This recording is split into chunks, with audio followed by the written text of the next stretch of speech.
We are in the Royal Victoria Regional Health Centre in Barrie, Ontario. Once a small town on beautiful Kempenfeld Bay, Barrie has grown into a city of more than 130,000, and they expect 200,000 people here in a decade and a half. Now, for all of the opportunity that brings, it also brings immense challenges, and that is why we are here tonight. To hear how Barrie is coping with these changes, planning for this growth, all the while maintaining and preserving its function and quality of life for its citizens. Tonight is the first of two programs we are doing here in Barrie, and even if you weren't able to be here with us in person, you can still be part of this broadcast. We are live streaming it on our website. That's theagenda.tvo.org. Our producers are also hosting a Twitter chat, so you can send us your thoughts about the subject of the night via Twitter and use the hashtag TVOOnTheRoad. Okay, let's get started with our discussion, and we welcome Jeff Lehman, the current and 46th Mayor of Barrie.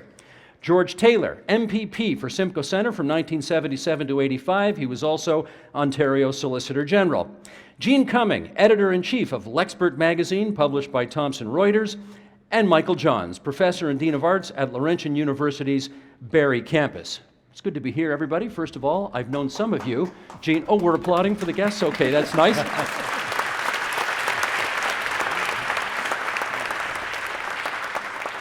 I've known some of you for a long, Jean, I've known you the longest. We went to university together in Toronto. Mr. Taylor, I used to stick microphones in your face back in the Queen's Park days.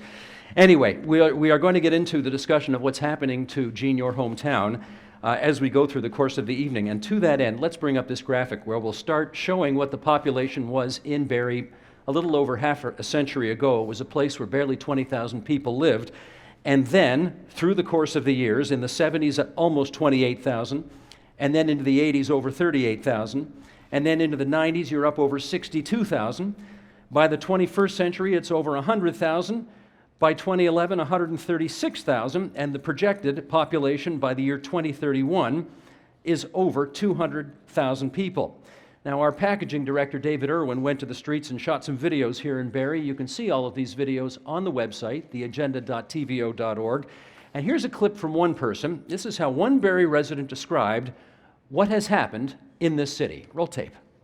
So there's been a lot of changes here in Barrie. There has been so much development, just the subdivisions, a lot of growth, a lot of jobs and things coming to Barrie. And I think it's a fantastic place that's booming and becoming a lot like Toronto.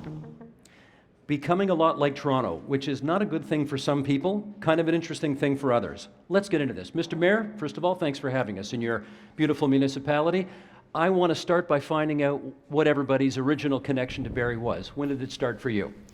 Well, I moved here with my family when I was 3 years old in the 70s. So Barrie was very much that central Ontario small town. I left in the early 90s. My wife and I had the good fortune to live in a number of great cities around the world. And we came back here to buy a house and raise our family about 12 years ago. Why'd you come back? We loved it. I came back on an Easter weekend. I remember driving into downtown Barrie and thinking this is a place where the lights are on, where there are new things happening, and it's changing so quickly. It was a place of opportunity. George Taylor, when did Barrie start for you? About 47 years ago. 47 years ago, okay. When you were very, very, very young. When I started, I used to come up here cottaging. I used to come up here skiing. I'd go through Barrie, north, come down south, and the traffic would build up about, even back then, we were commuting about 23,000. It was a county town. I was changing from Hamilton to Toronto to Barrie. So I gave up my law practice and my opportunities in Toronto, came here, got rid of the toe rubbers, and now wear boots, as you can see, and came to Barrie. It's a great place to live. It's expanding. It was a little sleepy town then, and you knew everyone. Much bigger now, totally different. The expansion is in regards to houses and commuters, but not so much industry. But we're going to get into the mayor will get to different that. Better or different It's worse. Better. We'll see. Better. There's more traffic, more people, but a great community, and that's why I chose it. And my family grew up here. Great place for family. They have amenities of every nature, physical as well as the water, the skiing. So it's better than being right in the doorstep of Toronto. Gotcha. Gene Cumming, when did it start for you? Well, I won't give you the year, but I think that on this panel, I'm the ghost of Barrie past. I was born in Royal Victoria Hospital, as it then was, obviously the previous hospital, but I grew up in a farm community near Barrie, as my father's family had done. And my father's farm, which is now part of Barrie, is literally a stone's throw away from where we're sitting now. And I went to high school in Barrie, did my dancing classes in Barrie. Whatever happened to my dancing career is all I owe it all to the late Mrs. Hobson. But I'll fast forward, in the late 1980s and early 1990s, I practiced law in Barrie, Ontario. And that was a much different time and space. So I feel like I've seen Barrie and the surrounding communities, which are very important to the survival and future of Barrie. I've seen them at two different times. When you were practicing law, who was your landlord? Well, George Taylor. The guy sitting beside you right now. Yes. And did he charge a reasonable rent? He was the best. I actually can't believe that we're actually doing now on TVO what we used to do at about 4 o'clock every afternoon anyway, which was solve all of Barrie's problems. Very good. And just for the record, we are in the regional health centers, they're now Sorry, called. They're yes. not called hospitals anymore. Sorry. And this is not the one you were born in. You were born on the Thank previous you. site. Thank you for This pointing site's to- only 18 years old. I know Right, you're young, Gene, right. but you're not that young. Thanks. Okay. Thanks for that helpful information. So we clarify that. I don't believe him, by the way. Michael, how about you? Where did it start for you in Barrie? My story is very similar to Jeff's, that my family moved from Toronto when I was about 3 years old. I grew up in Barrie, went to public school in Barrie, went to high school with the mayor. And when I left, when I was 18, I had to go away for university, and there was no real expectation that I would come back, that the city at that time was not a place that if you went away, you expected to come back to. And I started living in various places around the world, and when I was living in Washington, D.C., when I started to come home and visit my parents, I began to realize that this wasn't the city that I had left, that an entire new city had formed, almost double the size of the one that I had left. And when the opportunity came, I was living in The Hague, Netherlands, and my father phoned me and said, Laurentian University is now in Barrie, and I was just finishing my PhD. I thought, I can come home.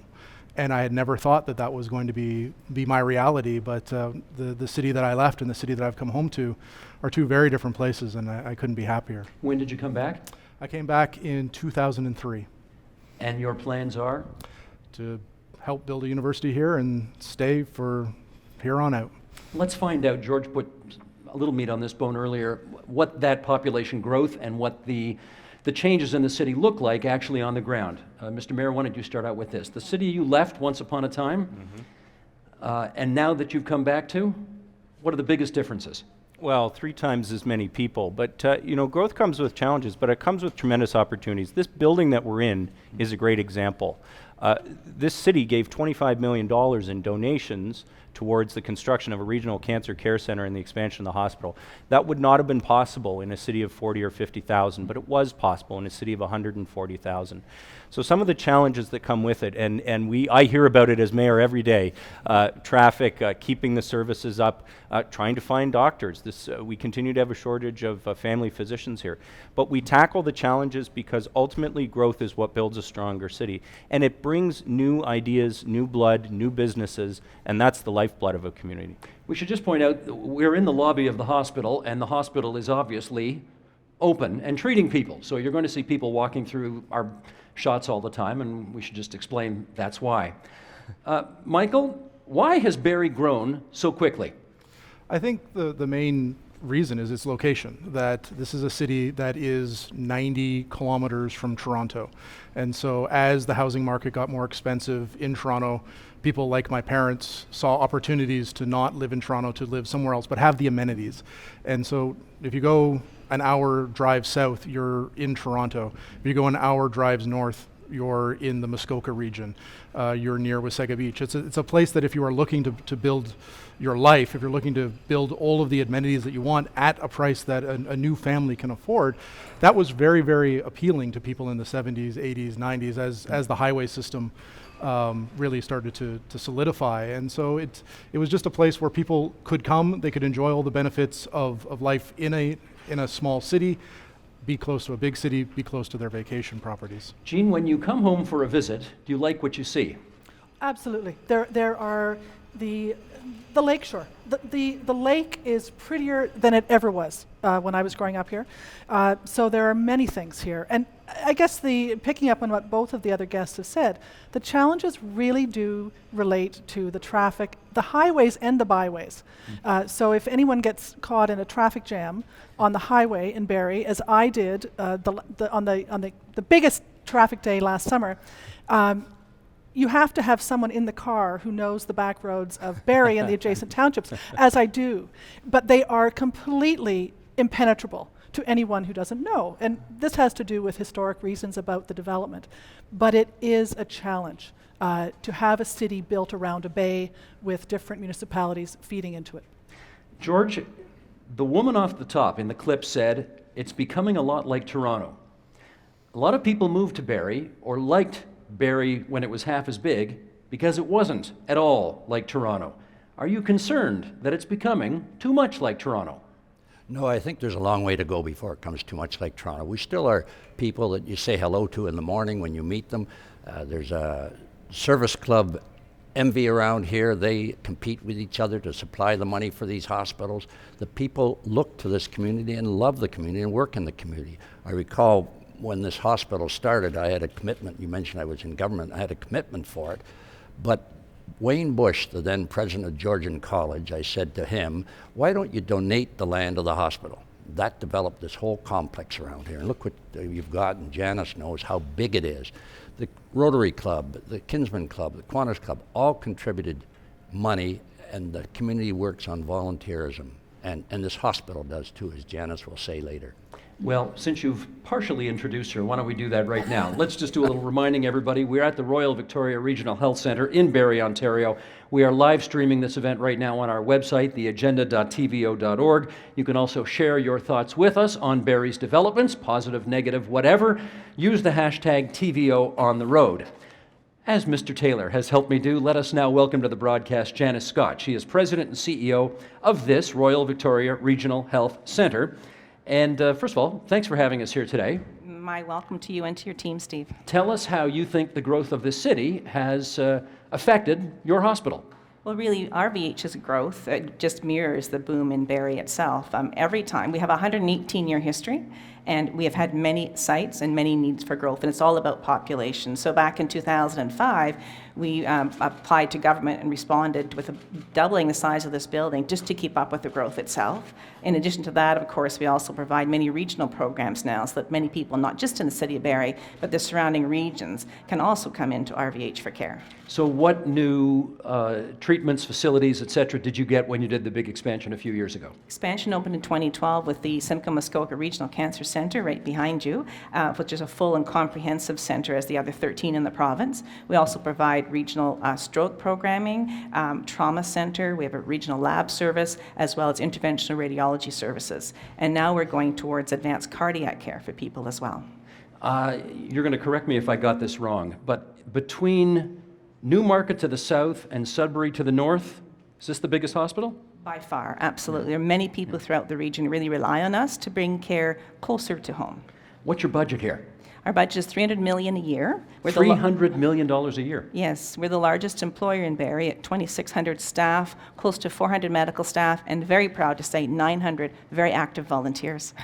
Okay, having said all that, I know you know about the Conference Board of Canada's report. Last September, it released its City Magnets report, and it gave Barrie a D for hospital bed availability, access to general practitioners, access to physicians, a D. Yes. What did you think when you saw that?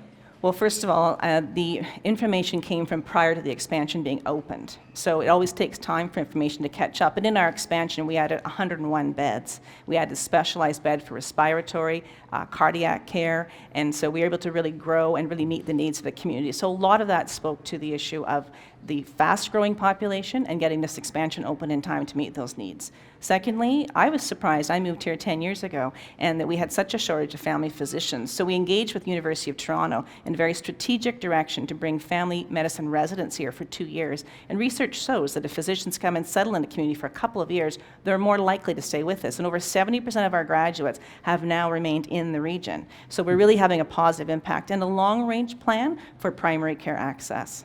Do you see, I'm not sure when the conference board's going to do its next report, but do you see the mark improving from a D next time out? We would welcome it, Steve, because we have been able to make this expansion a reality thanks to the good work of the entire community, and we know that our wait times have been reduced as a result of it, and access to care has improved. That partnership with the University of Toronto to get med students up here, how long has that been in place for? Since 2009, and so every year we're graduating a little less than a dozen family medicine physicians, and as I mentioned, they do stay here. It's also a wonderful place to learn because we have a phenomenal medical staff, and really while we provide a great facility, I think the educational experience, which is on the shoulders of those physicians, is second to none in the country. So, and just to clarify, the students who come up here, they're not necessarily from here, but most of them choose to stay here. And That's the way it's working. Yes, we have over 400 to 500 applicants across Canada for our less than a dozen spaces annually. So it's one of the most sought after programs in Canada. And yes, in the end of the 2-year period, they do stay in the region well over 70%. Is there a sunset on that program or it just keeps going? Oh no, in fact, part of our strategic direction is to grow our program in both academics and research. And we've put our toe in with family medicine teaching, and now we're growing from there with University of Toronto. No hospital obviously provides all services to all people who need them. So what's next on the wish list in terms of what kinds of services you want to see brought into this facility? We're working very closely with government as well as the Cardiac Care Network to bring advanced cardiac care closer to home. You might be surprised to know that if you did have a heart attack, you wouldn't be fully treated in Barrie. You'd have to move into Southern Ontario. And that's all right for Barrie residents who are within that 90-minute of a gold standard to get care. But if you live north of Barrie and it's a bad weather day, you're not going to be with that 90 minutes for the gold standard of care. So we're working very closely. We have shelled space from this expansion. We're ready to provide advanced cardiac care, and I'm very optimistic we'll be doing that in 2016. Okay, cardiac care is big, important stuff way up here. I want to ask you about good old run-of-the-mill flu. You've had an influenza outbreak here, right? Yes, we have. You want to give us an update on where that's at right now? Absolutely. We declared a unit within our organization that has a influenza outbreak from a person receiving and getting the flu in our facility. So as a result of that, we quickly closed down the facility. There are no visitors allowed. We haven't admitted into that unit. But everyone's pulled together to make sure that surgeries continue. The ER is incredibly busy every day with this activity. And we have a very strong infection prevention and control staff overseeing it. So I'm confident by this week, although I'd like to touch wood when I say that, that particular unit will be opened again for activity. So we have not done a really dumb thing by inviting all these people to be here today? No, as long as everyone washed their hands on the way in, and they'll wash them on the way out. You hear that, everybody? Hand washing on the way in and on the way out. All right. Okay, President Scott, thank you very much for that update. Anything you wanted to add that I haven't touched on? We always tend to focus on heart disease, as you mentioned. It's way up there. But I also really want you to know that our child and youth mental health inpatient services are really lacking for our region. In fact, if any of our children with a youth or a young adult with mental health diagnoses cannot get an inpatient admission anywhere in the region, we've been designated for that service. And again, we're working very closely with government to ensure that in the very near future, when people need us, children and youth with mental health diagnoses will be there in a big way. I know you've got big plans for the place, but you also know that the province is wrestling with a deficit north of $12 billion right now. Does everybody have to kind of put their dreams on hold for a while until the books are in better shape? Providing a service that's found in every other region in the province for children with mental health diagnoses is not a dream. And in fact, we know that if children are diagnosed earlier and treated earlier, they're more likely to be productive members of society and not go on to have chronic mental health disease. So in many ways, it's a very smart investment in our region and one that's well overdue. Okay. Thank you very much for joining us here. And again, appreciate your invitation for us to be here in the hospital to do our broadcast tonight. Our pleasure. Thank you. All right, let's get back to our discussion with Mayor Lehman, Jean Cumming, George Taylor, and Michael Johns. I want to get some better sense of the problems that are coming with the massive growth in this community here. And again, if you want to make the comparison to what you could do, say 25 or 30 years ago, that you can't do now because there's just too much going on, those are the stories we want to understand and then see what you're trying to do about them. So, Michael, why don't you start us off? What's harder to do in Barrie today that was easier to do 25 years ago? Certainly getting around. It's been talked about, but it's really hard to overemphasize the problem of urban planning when you have a lake in the middle of your city, because it makes traveling north-south in particular very, very difficult. You're on the western tip of Lake Simcoe on Kempenfelt Bay, and that's just a geographic reality you got to deal with. It is, and as a lot of the growth has been in the south end of the city, which is where I live, to get into downtown or even to RVH is now is getting more and more difficult. There's very few main arterial roads that you can use. Some of these roads, particularly in the south end, they weren't designed for the number of people that live there, so in some parts there are only 2 lanes, and then they open up in other places as the city's been able to deal with that growth. But if you were trying to get to the hospital from the south end to the north end and you're driving, well, it took me 25 minutes now to get here. It would have taken me 20, 15 in the past. So when you have that reality of your one part of your city is not expandable because of the lake, it forces everything else in another direction, and that can lead to the north and the south end being very divided. Okay, but Gene, there's 2 realities here. Number 1, that lake, and number 2, this was not a city designed for 200,000 people. So what do you do? So what you do is, I suppose, you build more roads, more highways, and you figure it out. I think the lack has been planning. But you asked, what's different now? I mean, I think one of the things that's different in Barrie now, and I have some knowledge of this, is there's some poverty issues in Barrie. There are people accessing food banks. There are new immigrants settling in Barrie. There are no assumptions anymore or presumptions about who lives in Barrie and what their needs are. Mayor Lehman. I entirely agree. I want to get back to the issue of traffic, though. I think it's all about your perspective. I hear new residents who come from the GTA say, this is great, I don't have to wait in traffic. But somebody who's grown up in Barrie, they'll say, I got caught in traffic. I'll say, what happened? They said, well, I had to wait for the light to change. A whole cycle on the traffic light. It was terrible. So it's a bit about perspective. Jean is absolutely right. We have a major affordable housing challenge in this city. One of the problems that's come with growth, we have the 7th highest rent in all of Canada. That's a shocking statistic for most people, especially supply, people right? who've been here. No supply. And it's all on the supply side. We've had a great deal of demand, but there just hasn't been the supply to keep up. So a lot of people are getting squeezed out of a very fast-growing housing market. So that's a major priority. Just to challenge the mayor a bit, if I might, on the traffic light situation, there's also the crosswalks, the lighted crosswalks, and today I was trying to cross I was trying to be a pedestrian outside Georgian Mall, which is, if anyone's ever tried to be a pedestrian on Bayfield Street, you really are taking your life in your hands. Yes. And the crosswalks.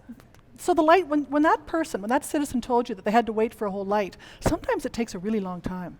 Yes, that's absolutely true. And I would challenge actually the assumption that you build more roads to fix the problem. We're trying to build a fundamentally different city where we have more people living within the urban area. And as our population ages in Canada, one of the opportunities that brings for cities like Barrie is for a broader diversity of housing types and actual urban neighborhoods where you don't have to get in the car to get everything. We're starting to see that in our core area, Steve. I think that's one of the big challenges that's in front of us, is to make sure that we don't just continue to grow in a suburban style, but that there is a full range of housing, both in terms of the cost of that housing to make it more accessible for lower income, but also to build stronger neighborhoods. Just before I follow up with George Taylor on that, we should point out that if you go onto our website, theagenda.tvo.org, one of our producers, Jonathan Hallowell, has made what the digital media folks call an infographic, all about the housing situation here in Barrie, so lots of extra good information about housing in Barrie on the website. George Taylor, let me take you back 47 years to then, compared to today. It's huger, to be sure. Is it better? I always say it's better, yes. Better in this respect. We've heard about the problems we have here, which are we're in a horseshoe house, in effect. So the whole city is a horseshoe around the bay. That makes it difficult. We're also in a valley. 2 different environmental situations, one the lake and one the little lake, and another set of rivers that go out to the other way. So all of those complicate your life. We are also still a car community, so you can't get, I know Jeff has tried to change things with the buses, but still we are basically a car community. So you have to develop that and say, how can we bring our car community and our housing community and our stock together. I should follow up on that because, I mean, for those who don't know, there's obviously no subway here. There's no LRTs or streetcars, but you do have bus service. We do. How good is it? We had a lot of trouble over the last year in a huge overhaul of the bus system. Today, it's at 90% reliability, and the ridership has gone up. So the story here, about a year and a half ago, we overhauled the entire transit system, moved from a single hub to one with multiple hubs around the city, and it did not go well. We had a lot of problems with scheduling. We actually lost a few riders. Over the course of the year, we've been able to improve it. The reliability is now better than it's ever been, and the ridership is higher than it's ever been. But I'm with George and Jean, actually. Transit will always be part of the solution in this community, hopefully an increasing part. But our fundamental urban form is around a road system, and we're going to have to use that road system to get around. The reality of the bay can't be changed. We're not going to build a bridge over the bay, much as a lot of people would I'm sure, like it. But we need to give people more options, and some of that is about not having to travel as much. The good old corner store, which has disappeared from our communities in our suburbs, I'd love it to make a comeback. So that's the kind of things that we need to do as we expand, as we grow to 210,000 people. Michael, you ever take the bus? Not since I got a car. When I was in high school, I took the bus, and it was not, the changes that the city has made, while they were difficult and there were growing pains, it's the sort of system you need for a modern society. When I used to take the bus to go home, I'd have to go downtown and then go somewhere else. And everyone in the city had to do that. So you had a huge number of people milling around downtown, waiting for their bus to take them somewhere else. The fact that they can now go from one area to the other in a more direct fashion has modernized the city in a way that should have been done 15 years ago, when the realization that we aren't this city of 25, 30,000 people. We can't have a bus system that works in a town of 20,000 people. We need a bus system that's designed for a growth period of up to 200,000 people. One of the public transit options we haven't talked about yet is GO Transit. I did take a drive past your waterfront Allentown station last night. Lots of GO trains there, pointing south, ready to go. Only in rush hour in the morning, only in rush hour in the evening. A lot of talk about 2-day, all-day GO service. How close is any of that to happening? Anybody know? Mr. Mayor? Well, we've been told by 2020. We'll be delighted when that happens. GO introduced weekend service here just a few years ago in the summertime, up and back, and it was initially not very successful, but then they did a great thing. The next year, instead of quitting and retreating, they doubled the number of trains, and the ridership went through the roof. They actually had as many riders on a Sunday on Labor Day weekend last year as they had on a regular weekday. So we know that as you introduce those services into a fast-growing community, they will be well used. Hint, hint, province. We would love to see that service as soon as possible. Lots of new homes being built around here. Yes. And I guess there is an open question as to whether or not you are collecting enough development fees to pay for the services that you will need to service those homes. That's a debate in every community where this happens. How's it going here, do you think, George Taylor? Ask the mayor, he'll know more, but I would raise them. One, certainly when we talk about the geography, there's two geographies in town, the old area and the new area. And the new area is very defined. So when you increase all your sewage, treatment plants, all your roadways, everything you need to develop the new area, the older area helps pay for it. Mm-hmm. So until growth pays for growth, I know that's one of Mayor Jeff Lehman's statements, but when we see it in reality, then that will be the benefit of the growth area. 20 years ago, we had an annexation. That land was filled in 20 years. Yes. The last member, Eileen Carroll, got another chunk of Innisfil and Vesper. So hopefully that will be filled, but not so rapidly, unless they pay for it. We should explain that. Innisfil, south of here. South of here, Innisfil. You annexed. Barrie annexed part of that town. Parts of Vesper as well. And we just did it again as Barrie. Okay. How's that whole issue of development charges laying out in your view? This has been a huge issue in Ontario, that the development charge legislation does not allow municipalities to recoup the full cost of growth. What's just happened in Barrie, Steve, earlier this year, we signed an agreement, a memorandum of understanding with the landowners in that annexation land area, and they are actually going to make additional contributions above the development charge, which will support the infrastructure that's needed. We believe, for the first time in the city's history, growth actually will pay for growth. And the tab is huge. We have new roads, new pipes, 2 new recreation centers, a library, fire hall, new police station. But through a 2-year process of planning and negotiation, we actually believe we've landed in a great place. The challenge, though, is before you grow, you got to make sure you've got enough money to take care of what you've got. And that's been one of the biggest challenges for the city over the years. Should you put the fees up, as George Taylor is suggesting? We did. We did do. As part of that negotiation, the fees actually increased in some cases by more than 50% in a fell swoop. But that is the cost of growth. That is recognized by the people doing the building, certainly recognized by the mayor and council. So I think we're in a decent place for that. Time will tell. But my biggest challenge, our biggest challenge as council and as a community, is making sure we also can take care of what we've got and we don't let that slide for the sake of growth. I want to return to the GO train issue for just a second, and if I can, I'm going to turn my back on this camera here, because we do have a cross-section of Barrie in the room with us today here at the hospital, Regional Health Center. And I want to see a show of hands, everybody. How many people here have taken the GO train? Hands up.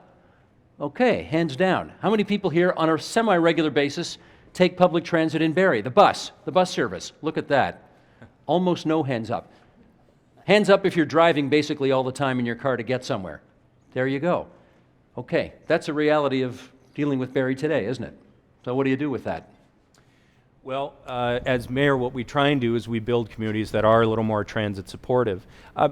Transit in cities like Barrie, across Ontario, indeed across North America, even in other parts of the world, transit is never going to be the majority of trips. We have to recognize a reality.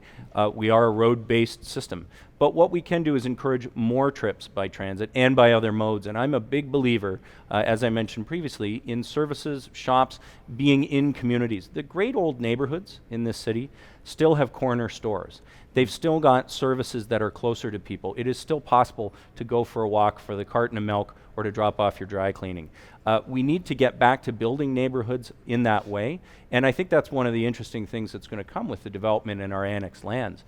The design of many of those neighborhoods is on a traditional grid system, in part to facilitate this.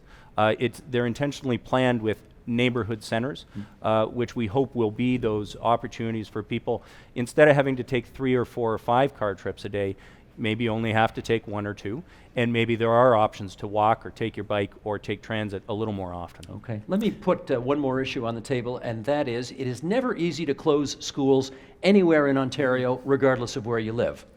Where'd you go to high school, Jean? Barrie Central Collegiate. Barrie Central Collegiate Institute will soon close its doors forever, or at least that's the plan. What do we think of this, Jean? Well, I'm going to be very careful because I don't live here at the moment and I don't have children going to the school. Having said that, I am a member of, Barrie has a wonderful online community, and I am a member of Save Barrie Central, so I disclose that. I think if Jane Jacobs were here, she would say you want to have people living in the downtown, you want to have a mixed population, and I think it would be too bad to lose that high school downtown and also to lose the W.A. Fisher Auditorium, which was the center of this city's cultural life and had some pretty great acts playing at it. Absolutely. Hear, hear, Mr. Speaker. Michael, where'd you go to high school? Barrie Central Collegiate. What do you think of the fact they're closing it down? It makes me very sad that this is the place that I went to high school. This is the place where I met my wife. This is the place where I met some of the friends that I have to this day. And really, at the end of the day, none of that matters. It's just my memories. What matters is the city of Barrie requires high schools. You have overcrowding at many of the other high schools. Actually, probably all of the other high schools. You have a facility downtown that is something very unique, that when you go to Barrie Central Collegiate, there was an opportunity to meet people from a different socioeconomic classes than you, and you would interact and you become part of this community. And so I think it served, and up until it closes, will continue to serve a very valuable resource, will be a very valuable resource for the city, and by losing it and not replacing it with anything else downtown, the city is worse off for it. Mayor Lehman, if it's so indispensable to keep this school alive, why is it being closed down? Well, you'd have to ask the school board. I think the perhaps the funding formulas or the way that the board decides to build high schools may be at fault in no small part here. I've been a very vocal opponent of this closing, so I'll disclose my bias right away. I'm also an alumni. I also went to Barrie Central, of course, as Michael's mentioned. You need high schools in your core areas. You need them in all parts of the city. What's really troublesome about this decision, Barrie had 4 public high schools when it was 40,000 people, indeed when it was 30,000 people. We're going to go back to having 4 public high schools, at least for a short period of time, in a city of 140,000. I think something is fundamentally broken with the system when decisions such as this get made in this way. George Taylor, your view on it? I wouldn't close it, and if it ever does close, you have to preserve the Fisher Auditorium. There's no other cultural size unit available. But you shouldn't close it. It's the provincial funding that's the problem, the provincial formulas that they use. And that area is going to grow, and although now the demographics have changed, it's going to come back. It's designed to come back. So there are going to be children needed there. And portables are all over the Barrie now, and we don't need any more. You need a school. My own school is closing in Hamlin, same thing. I don't know why they're doing it. It's a beautiful Gothic building. But again, demographics change and the mathematics. I can tell you that hospitals, government buildings, everybody, when they're going to get a new one, they let the old one deteriorate, and then they find excuses to get rid of them, and the formulas say, get rid of them, we're going to give you a new one, and boards jump on that. So I wouldn't close it. I would keep it going. Panelists, relax for a moment because we're going to bring somebody else onto our program right now, and no disrespect intended to any of the 4 of you, but when you were all introduced at the VIP reception before our taping, there was no reaction to your names. I'm sorry to report. There was, however, sustained applause for our next guest. We are going to introduce you to Willard Kinsey. He was the last mayor of the town of Barrie. He was the first mayor of the city of Barrie. Mr. Kinsey was the mayor from 1957 through 1961. And first of all, a great pleasure to meet you. You're 95 years old now, right? Yes. Congratulations, fantastic. I'm going to ask you the same first question I asked all of them, and that is your relationship with Barrie. When did it start? Well, that started when I moved here in 1947. From where? From Guelph, and purchasing a dairy. We had 6 milk routes, door to door, mostly horse and wagon. And I met the people of Barrie because I was a spare person. In other words, somebody took holidays, somebody was sick, I would do their milk route. And this acquainted me with the people of Barrie, their families, and their concerns. So you came, and have you ever left since? No. You've lived here ever since? Yes. All right, in which case you're in some ways uniquely positioned to tell us what you think about the huge rate of growth in traffic, people, businesses, everything around here. What do you think? Well, first of all, I'm a growth person. So I love growth. I love growth in business, love growth in industry, love growth in families growing up, and I love to see the growth in Barrie. And Barrie is just a wonderful place. I came from the Kitchener-Waterloo, Guelph area. We had to drive hours to get to some place where there was water. Here you could walk down the street and you could see water. Just a wonderful place, a beautiful place to raise a family and to enjoy life to its fullest. So you like the changes that have happened here? I think most of the changes have been very good. You So said there's- most. There's some things, sure, you can criticize some things, but on the whole, I think we have developed very well. Okay, fair point. On the whole, you like what's happening, but a couple of things that are, a couple of bees in your bonnet, like what? Well, certainly in the south end, we didn't plan far enough for the population, and if you drive on Mapleview, you will easily see that. Sometimes we're looking at what we have, and we try to satisfy what we have, instead of taking a look ahead 25, 50 years, and what will it be? And that's a message that I've tried to get through to councils when they've asked me to speak, is look ahead, have a vision of what can take place and will take place in the future. Were you the guy who was championing Barrie going from town to city? Yes. Why did yes. you think that was important to do? Well, it was important for many reasons. I was deputy reeve and reeve of Barrie, which meant you sat on the county council. We had 52 members. I think the third largest assembly of political affairs in Canada at the time. And it just seemed to me much of it was unnecessary government. To issue a welfare check in Barrie, we had to go through our own sources, the county of Simcoe, the province of Ontario, all extra government, extra cost.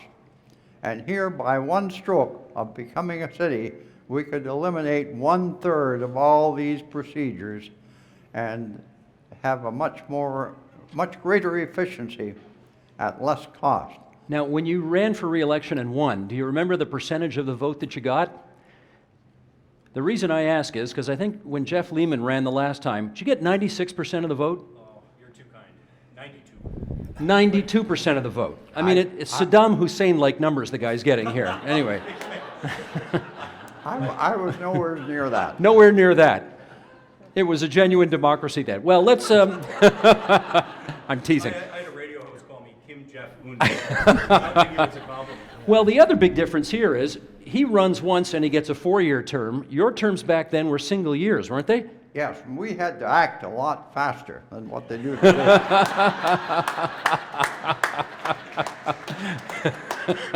The mayor today, Jeff Lehman, and he's doing a wonderful job. But he's got 4 years' time to fulfill his promise. I used to have 1 year. Yeah. So you had to act fast. That's right. Well, I can't wait till TVO returns to the hospital in, how many years is it going to be? You're 95, Yeah. and are you 40 yet? 39. You're 39. So let's come back here in 45 years, and you'll be in that chair, and you'll be in that Yes. chair, and I'll still be hosting the program, of course, and we'll do this again, shall we? Wonderful. It's a great idea. Yeah. Can we have a hand for Mr. Kinsey, please? It's great to see you, Mr. Mayor. Thank you very much for coming in tonight.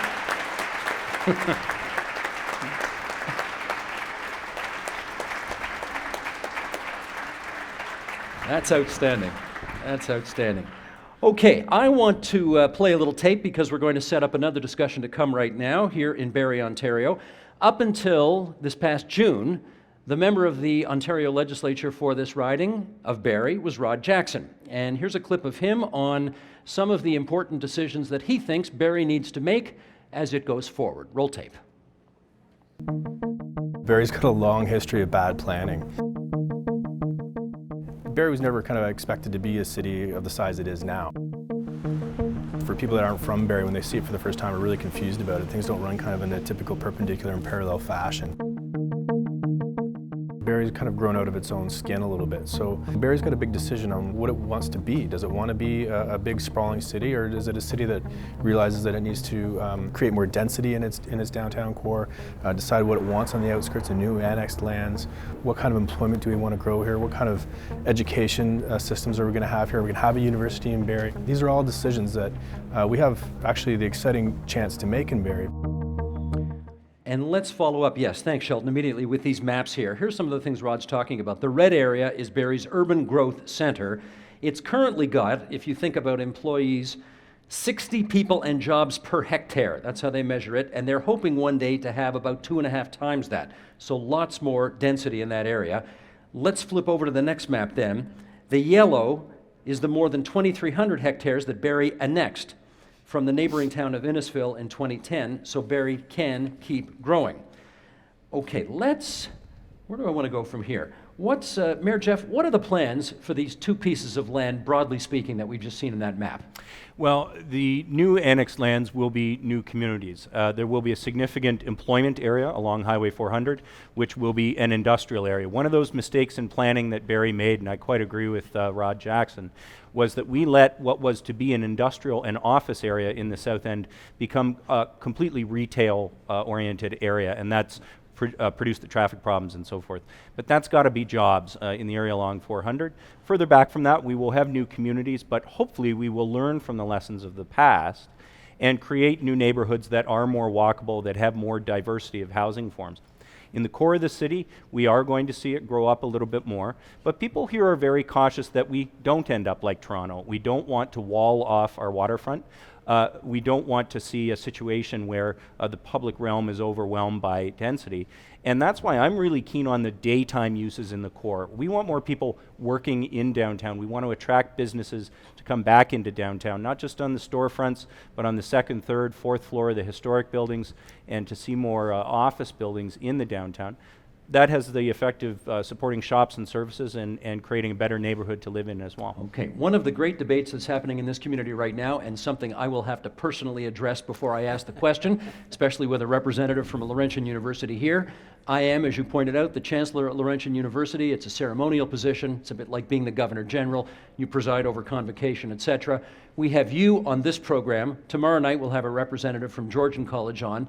Your two post-secondary institutions are involved right now in, I guess, a bit of a contest to see who gets to, if there is one, who gets to run the new post-secondary university, standalone, in Barrie. I think Barrie's the largest area in the province right now that doesn't have a standalone university, and it wants one. And I guess I would invite you right now, Michael, to make the case why you think it ought to be Laurentian. Well, first, Laurentian has been here since 2001, and we have really integrated ourselves into the community. So what we have proposed as a standalone university in the city of Barrie is the continued growth of what we've already been doing, but then an expansion of that on our own site.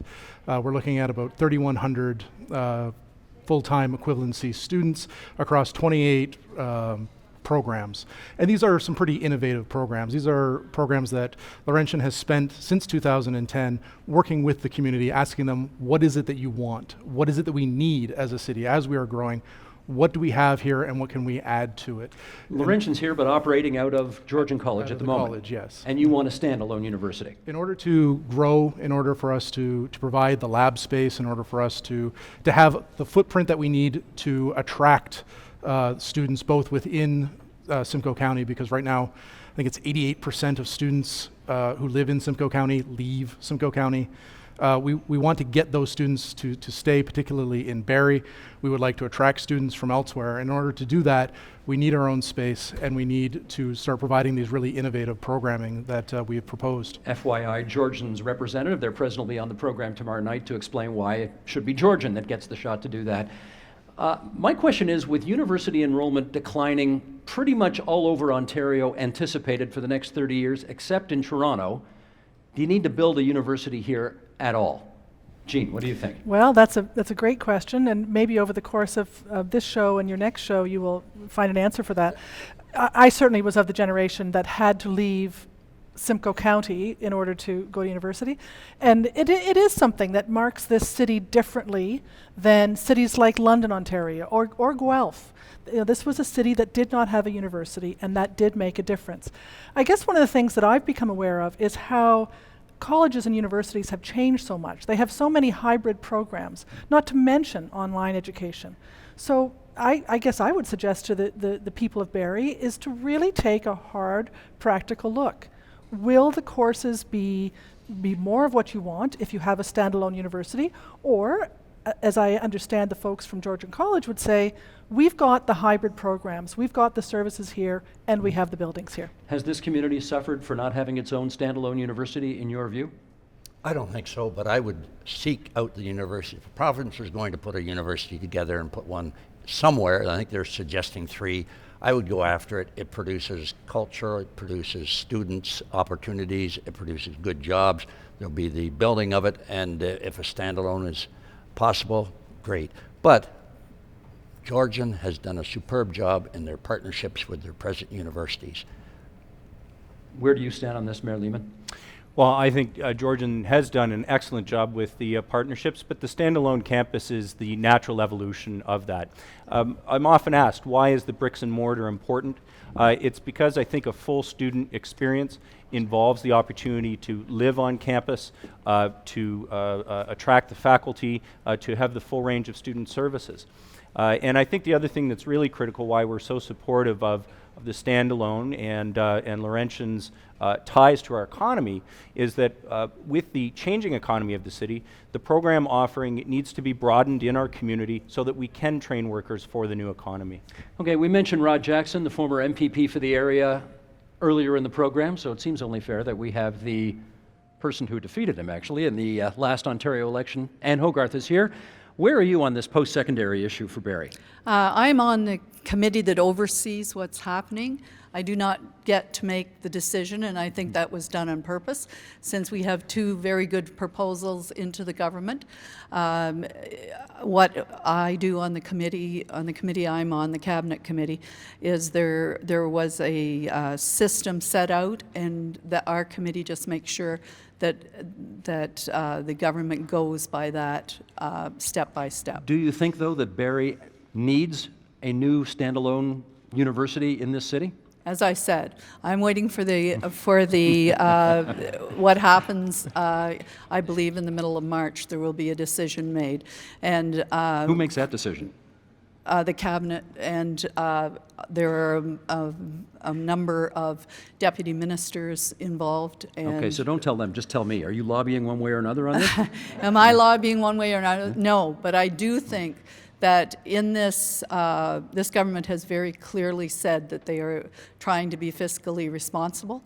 So I want to make sure that it is fiscally a good idea for the standalone or for Georgian to add more programs. Okay, let me also ask you about Go Transit, because the provincial government during the last election campaign made a lot of promises, some of which included all-day, two-way Go service from here to down to there. What's the status of that in your view? Well, Minister Del Duca, every time Transport he sees Minister. me, yes, every time he sees me, he sort of covers his face and he says, "Go train Barrie, I know." That is one of the things that I believe will make the people in this city very happy. I myself can't go to the legislature on the GO train because I'm not finished early enough to take it back. Right. So I have to live in downtown Toronto, which isn't my favorite place to live. What do you got against downtown Toronto? I love Barrie. My family's here. My pets are here. I have lived here all my life. My aunt was one of the administrators of the first hospital that was here, and it was called a hospital then. I have very deep connections with Barrie, and I wanted to live in Barrie, and I never moved away, and I want to continue to live in Barrie. And since you love all things Barrie, I assume you're supporting Patrick Brown, the local MP, in his effort to be PC party leader, right? Is that right? Well, Patrick's a very nice person. There you go. That was a very diplomatic answer. Okay, Ann Hogarth, thanks for joining us here today, and thanks for having us up to Barrie. Thank you for coming, Steve. It's our pleasure. Okay, let me finish. Tina, how am I doing on time? How much time have I got left? A couple of minutes? Okay, a couple of minutes to finish things off here. Let's just look forward. What are you hoping for and anticipating? Give me 30 seconds each to wrap up on the future of this community. Michael. I'm looking forward to a city that has, continues its growth, continues to become more of a cultural beacon for Central Ontario. I'm looking forward to going to work in our standalone university campus and having graduates not just be able to, not having to leave the city, people being able to come from elsewhere, realize how great this place is, and staying and adding to the new economy in the city of Barrie. Jean? I'll pick up on that. I look forward to the time when Barrie does not define itself as being between Toronto and Muskoka, where it says this is where we are. And I think a big part of that is going to be arts and culture. Shopping is one thing, but arts and culture. George Taylor. I just heard we are a retail commercial center. A lot of our industries have left and over time have left. So you got to bring that back. So what do you bring it back with? Education, culture, the physical settings that were here and available to us with skiing, with water, all of those things are to our betterment. The hospital is one, the college is another one. You heard Janice talk about the family doctor thing. Excellent. meet with those people on a research ethics board that I'm on here at the hospital, and they are superb people winning contests that they involve themselves in. So that's the future of the people, but the people will come if the physical setting is ideally controlled, hopefully by Jeff, in planning. Planning's got to change. It can't be the traditional planning we've had. Why don't we give His Worship the Mayor the last word on this then? You would. Thank you.